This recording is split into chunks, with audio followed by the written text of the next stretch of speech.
The missing Titanic sub has just been found, and you won't believe the crazy ordeal the passengers went through.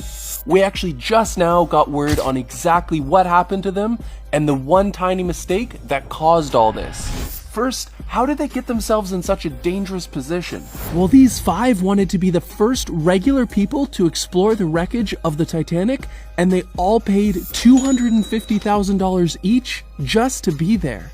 Why on earth were the tickets so expensive? An inventor had to create a vehicle that could survive the immense pressure of the deep, uncharted ocean.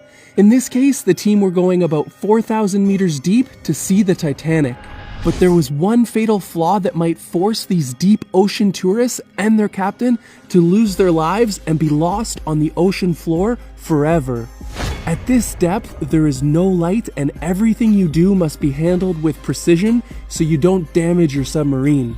And before they left on their journey, they were told that the weather was getting bad and the ocean may be unpredictable. But the men on board were not deterred.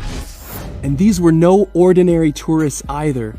British billionaire Hamish Harding, who recently went to space with Jeff Bezos' Blue Origin, is one of the lead people on this trip. Tickets to space cost around $50 million, so he is no stranger to expensive travel.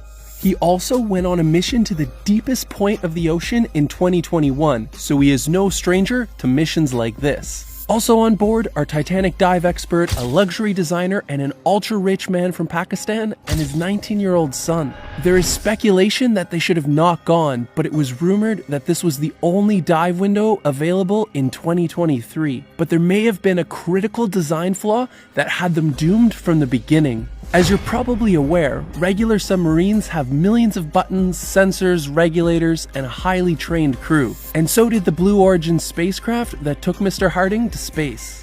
But this small submarine only had one button and unbelievably controlled with one small knockoff PlayStation remote. All this sub has is a few instruments, gaming controller, a small dive window, monitor, and a small bottle to pee into.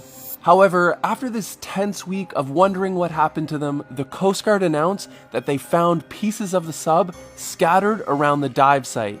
This means that sometime not too long after they got to the depths, the hull of the sub ruptured from the pressure and they all would have died almost instantly. This just goes to show, even if you are some of the richest people on Earth, you never know when your last day on the planet will be. Make sure to live each day to the fullest and reach out to those you care about.